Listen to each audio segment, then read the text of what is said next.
Docteur Sotro, aujourd'hui nous allons parler du TOC, trouble obsessionnel compulsif.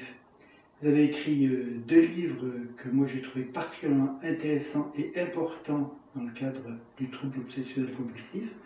Un livre davantage destiné au grand public mais qui a été très utilisé par les professionnels, qui s'appelle « Je ne peux pas m'arrêter de laver, vérifier, compter » aux éditions Odile Jacob. Et un deuxième livre, beaucoup plus pour les professionnels, le TOC, le trouble obsessionnel compulsif, manuel pour les thérapeutes. Je vais vous poser quelques questions. Une question que j'ai souvent en tête, c'est que quand même les obsessions et les compulsions, nous en avons tous, ça a une fonction utile pour chacun d'entre nous. J'aimerais bien que vous précisiez quelle est la fonction des obsessions et des compulsions. Et vous avez tout à fait raison. On sait que 100% de la population, nous avons des obsessions. Et on sait même qu'on peut les stimuler, c'est-à-dire qu'on peut créer une obsession en faisant quelques petites manœuvres assez simples. Il faut cependant préciser que la langue française met un tout petit peu d'ambiguïté, puisque l'obsession n'est pas toujours associée à une idée négative ou une idée de danger. Par exemple, l'obsession sexuelle ou l'obsession de la nourriture, c'est plus proche de l'idée fixe. Quand on parle d'obsession et de compulsion dans le TOC, il s'agit des pensées d'alerte. C'est-à-dire ce sont des pensées dans lesquelles le sujet est en alerte et il a peur qu'il se passe quelque chose par sa faute.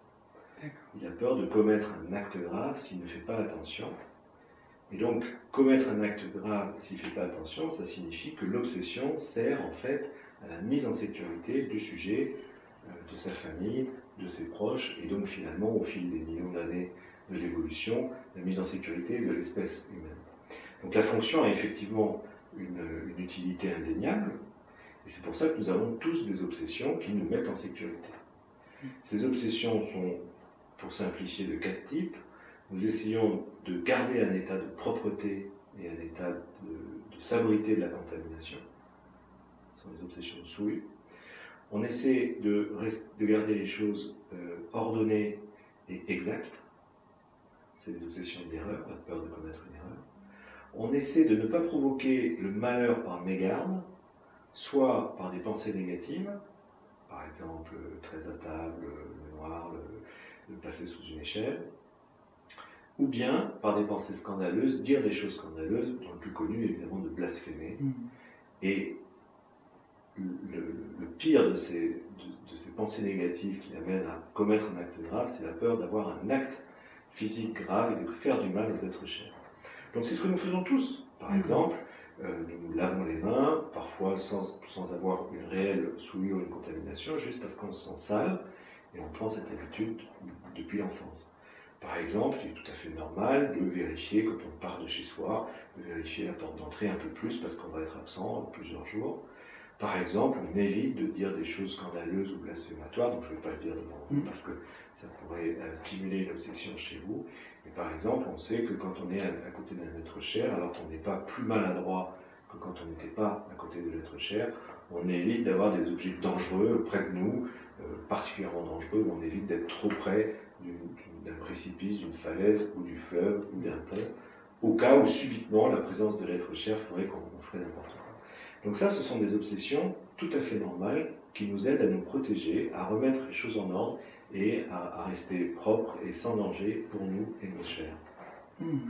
Alors que quand il s'agit de la maladie obsessionnelle compulsive, évidemment, c'est l'exagération, ce qu'on appelle le TOC, c'est l'exagération de cette fonction qui se dérègle et qui fait que les gens ont une charge obsessionnelle très élevée et que donc cette charge émotionnelle, ils cherchent à l'organiser avec des actes, donc laver, vérifier, ranger, compter, récapituler, protéger, mais malheureusement, du fait de la maladie, ces actes n'arrivent plus à contenir les obsessions et les choses s'emballent.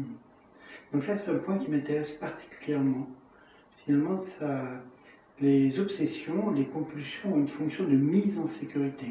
C'est se mettre en sécurité par rapport à un danger qu'on pourrait provoquer.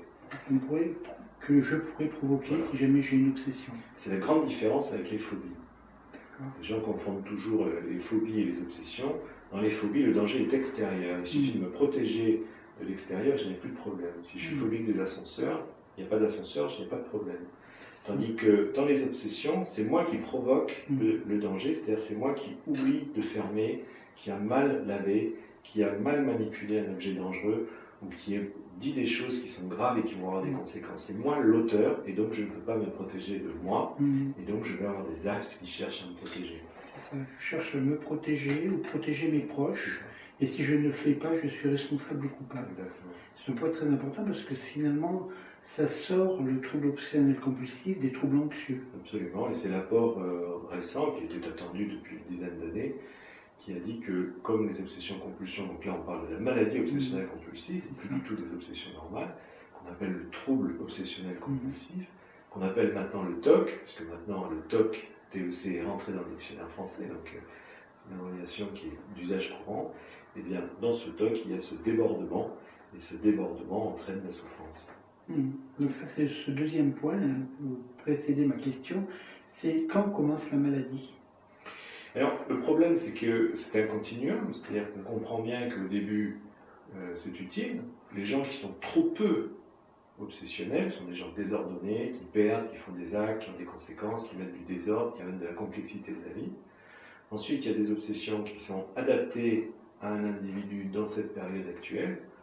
Vous comprenez bien que si vous vivez dans un pays en voie de développement dans lequel on doit être accoutumé à des règles d'hygiène inférieures aux nôtres, il ne faut pas être trop obsessionnel.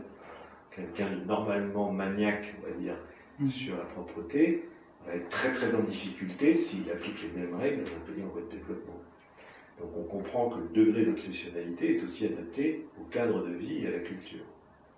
Donc il y a un seuil qui a été déterminé par les experts, qui est que quand le phénomène obsessionnel et compulsif, c'est-à-dire la préoccupation mentale et les actes, envahissent plus d'1 heure par jour en moyenne, eh bien on peut parler de maladie, mais en réalité les gens commencent à sentir une souffrance objective dans leur vie à partir de 2 ou 3 heures, à moins qu'avec bien moins que ça, un nœud obsessionnel entraîne à lui seul un handicap majeur dans leur vie. Et le cas le plus typique, c'est au travail, dans lequel les gens fonctionnent bien, mais au travail, ils ont une responsabilité importante.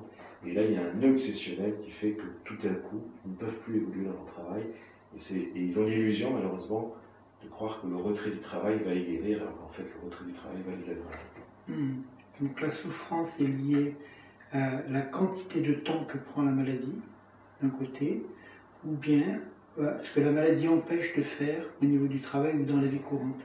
C'est-à-dire le temps passé ou bien le retentissement. D'accord. C'est une bonne précision. Une dernière question qui nous intéresse tous particulièrement, c'est mais est-ce qu'on en guérit réellement? Mais que voulez-vous dire par réellement? Mais réellement, ça veut dire au moins une très nette amélioration, retrouver déjà moins souffrir, ou plus avoir de souffrance, et avoir un contrôle sur les obsessions et les compulsions. Oui, le TOC est réputé plutôt être une maladie de bon pronostic. Alors c'est toujours gênant quand on parle de maladie parce que le bon pronostic, pardon, le bon pronostic, ça signifie quand même qu'il y a des gens qui ne s'améliorent pas. Mais le TOC est considéré comme une maladie de bon pronostic parce que 70% environ des patients souffrant de TOC qui se soignent sont améliorés, très améliorés ou guéris. Donc ça, en médecine, c'est considéré comme une maladie à pronostic favorable. Évidemment, le grand problème, c'est que comme c'est une maladie qui touche plutôt le sujet jeune au début, qui reste chronique après, au début, qui touche plutôt le sujet jeune, puisque le TOC se déclenche environ vers 12-13 ans et augmente en fréquence jusqu'à l'âge de 25 ans, à cet âge-là, les gens sont habitués à des maladies très brèves. La grippe, qui vous met au lit pendant 10 jours, puis c'est fini. Même un accident grave, une fracture qui vous met dans l'handicap pendant 2 mois et c'est guéri. Et ça, c'est exact, que cette guérison-là s'obtient dans le TOC, mais seulement dans à peu près 15 à 20% des cas. C'est-à-dire que les gens débarrassés du phénomène sont seulement de 15 à 20% des cas. C'est pour ça que guérir réellement pose quand même la question de la définition de réellement. Mais pour être tout à fait concret, oui, on arrive à améliorer la majorité des malades et à en guérir à peu près 1 sur 5, définitivement. Ça, c'est vraiment une très très bonne information. En sachant que définitivement, c'est généralement avec le maintien du traitement. Le maintien du traitement. Alors justement, c'est la dernière question que je voulais vous poser, c'est le traitement. On parle de thérapie comportementale et cognitive, on parle de traitement médicamenteux. Est-ce que vous pouvez nous faire un résumé relativement bref des méthodes actuellement efficaces? Les méthodes efficaces sont très simples, elles n'ont pas changé depuis 20 ans. Elles sont connues depuis 20 ans maintenant, elles sont recommandées par l'Organisation mondiale de la santé, ce sont des informations faciles à obtenir. Donc il faut diffuser cette information comme une information acquise. Il y a deux grands traitements qui fonctionnent. D'une part, une classe de médicaments qu'on appelle des médicaments antidépresseurs parce que historiquement on les a découverts comme des antidépresseurs, mais beaucoup de psychiatres les appellent en fait des anti-obsessionnels. Parce qu'au sein de tous les antidépresseurs, il y a juste une petite famille qui sont anti-obsessionnels. Donc ça, c'est les médicaments. Et il y a une seule psychothérapie qui est parfaitement connue comme étant efficace avec des résultats attendus, qui sont les psychothérapies comportementales et cognitives. L'erreur que l'on fait parfois, c'est d'opposer les deux méthodes. Parce que si l'on reprend ce que je viens de dire à l'instant, c'est-à-dire qu'en gros, il n'y a que 15-20% qui sont débarrassés des problèmes avec un traitement, on comprend bien que pour tous les autres, il va y avoir une association des deux pour obtenir le meilleur résultat possible. Et donc, il est exact que la majorité des patients sont soignés par des médicaments et par des thérapies comportementales, qui est une psychothérapie qui dure environ 1 an d'exercice quotidien du patient avec l'accompagnement d'un thérapeute. Donc ce serait plutôt et antidépresseurs et thérapie comportementale cognitive, et sur une année en moyenne. Alors, on commence généralement par l'un ou l'autre. On choisit en fonction de quelques critères. Par exemple, plus on est grave, plus on va chercher une amélioration facile à obtenir sans effort du malade. Donc, par exemple, un malade qui est très fatigué, très atteint, très envahi, on ne va pas lui demander en plus de faire des exercices, c'est évident, on va déjà essayer de gagner un peu de terrain avec des médicaments. On va donner plutôt des médicaments aux gens qui sont pressés, les gens qui travaillent, qui ont des enfants, qui habitent loin de leur travail, qui ont une vie très occupée. C'est plus compliqué de leur demander un exercice en plus. Et à contrario, on va plutôt commencer en thérapie comportementale avec des gens qui ont un trouble pas trop envahissant, qui sont un peu disponibles, des gens qui sont très volontaires, ou bien sûr des gens qui ont une intolérance ou la volonté de ne pas prendre des médicaments. Ce sont des règles de bon sens finalement. C'est des règles tout à fait intuitives, mais de toute façon, on n'impose jamais au patient, on lui explique les avantages et les inconvénients, et en revanche, le psychiatre, puisqu'il s'agit de médicaments, ce sont des médecins, on va quand même dire qu'il serait souhaitable de commencer par ça. Pour prendre 2 exemples concrets, un patient de 50 ans qui arrive avec un moral défaillant et qui est à la limite de pouvoir encore travailler, je vais lui dire, je vais insister fortement pour qu'il commence par des médicaments. Et à contrario, le jeune étudiant de 21 ans en pleine forme qui réussit ses études et qui a découvert récemment l'irruption de ce phénomène, je vais lui dire qu'il faut commencer par une thérapie. Donc des conseils professionnels et de bon sens dans le cadre d'une collaboration étroite avec le patient. Tout à fait. Je vous remercie beaucoup, Monsieur Sotro. Merci à vous.